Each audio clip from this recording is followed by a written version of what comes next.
Hello बच्चों, हमने देखा था जस्ट इसके पहले वाले वीडियो में कितना 5 मार्क्स का क्वेश्चन, 5 नंबर क्वेश्चन। और अब चलते हैं 6 नंबर क्वेश्चन पे। 6 नंबर क्वेश्चन क्या कहता है? 6 नंबर बोलता है कि 1.5 मीटर लंबा एक लड़का है जो 30 मीटर ऊंचे भवन के कुछ दूरी पर खड़ा है। लड़का है और 30 मीटर ऊंचे भवन पर खड़ा है। जब वह ऊंचे भवन की ओर जाता है तो पहले एक काम कीजिए, पहले बना लेते फिगर। कितना 6 नंबर क्वेश्चन आपका है। और 6 नंबर क्वेश्चन पे बनाते हैं। बोलता है कि कितना मीटर, 1 पॉइंट, यहाँ बना लीजिए 1 पॉइंट। अब यहाँ क्यों बनाना पड़ रहा है? मजबूरी है, क्योंकि बनाना फिर ठीक ना। और बाद में ये जो लड़का है वो कितना होना है, 1.5 मीटर। ठीक है, तो कह रहा है कि जो इतना मीटर लंबा है और 30 मीटर ऊंचे भवन के कुछ दूर खड़ा है। तो ये जो है ना, ये एक मान लो कि कोई है यहाँ से 30 मीटर ऊंचे भवन। ठीक है, ये जमीन मान लीजिए, इसको अच्छा है धरती मान लीजिए। ठीक है, और 30 मीटर, ये टोटल ऊंचाई कितनी है, 30 मीटर है यहाँ से लेकर यहाँ तक। ठीक है, 30 मीटर खड़ा है। और बोला है क्या कि जब वो ऊंचे भवन की ओर जाता है, ये जो बच्चा है ना, ये इसके तरफ जाता है। मान लो कि यहाँ पर आ गया। ओके, जब यहाँ आता है तो उसके जो शिखर के, जो आंख से भवन के, तो आंख के भवन के जो शिखर है ना, यहाँ से ऐसे कर लीजिए एक बार। और जैसे फिर यहाँ गया तो यहाँ से ऐसे कर लीजिए।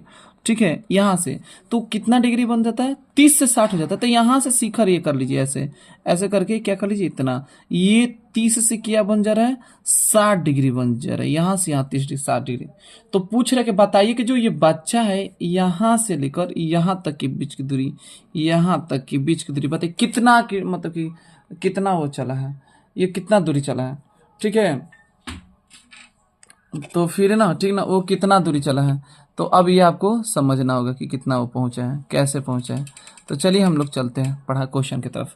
तो अब आप यहाँ कर लीजिए, ए मान लीजिए, इसको बी मान लीजिए, इसको सी मान लीजिए, इसको डी मान लीजिए यहाँ तक। ठीक है, और आप देख रहे हैं कि यहाँ पे 1.5 मीटर है, तो इसकी यहाँ से लेकर यहाँ तक की ऊंचाई 30 में से 1.5 घटा दीजिए तो कितना आ जाएगा, कितना आ जाएगा, 28.5 आ जाएगा।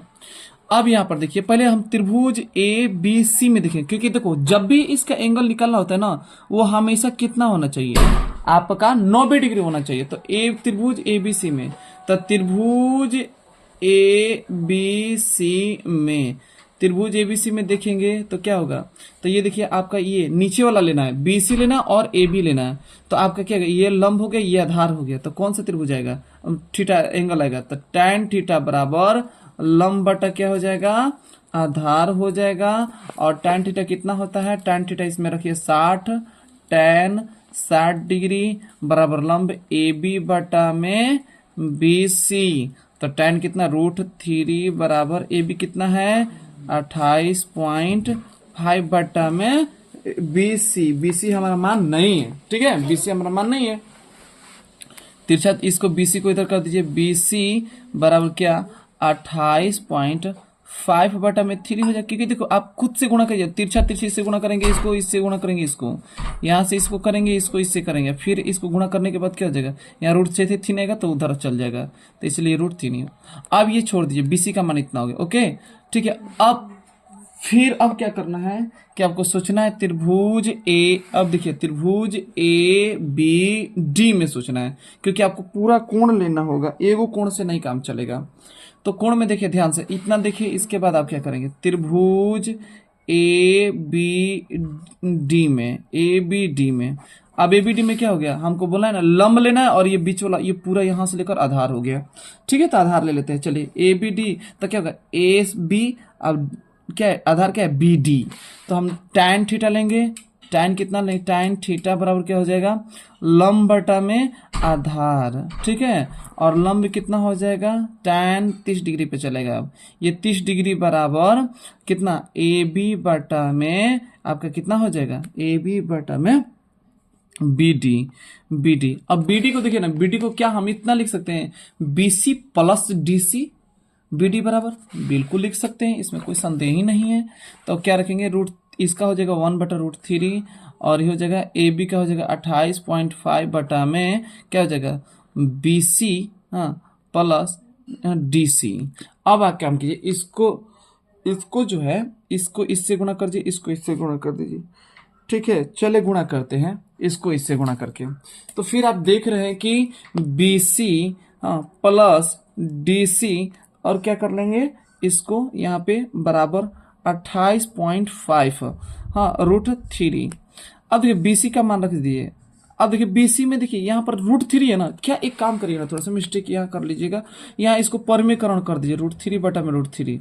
अब देखिएगा यहाँ पर करने के बाद ना तो 28.5 बटा में ये √3 बन जाएगा, ये हो जाएगा 3। अब देखिए कटाइए 9 3 27 अब 0.3 5 15 अर्थात 9.5 ऐसे √3 आ जाएगा। ये यहाँ पर बड़ी आसान हो जाएगा, BC बराबर बन गया।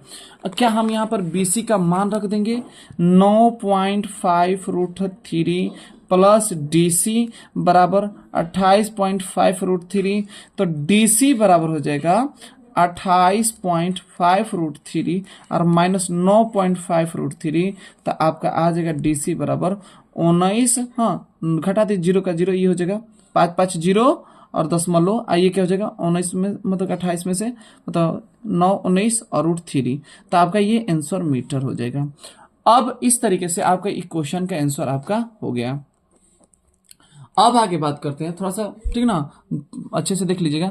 अब इसमें क्या है कि ये जितने क्वेश्चन है हमने, क्योंकि DC हमको निकालना था तो DC का मान हो गया, मतलब कि ये जो बच्चा है ना ये या D से बिंदु C के बीच में जाने में कितना टाइम दूरी लगा, तो 19.0 √3 मीटर लग गए हैं।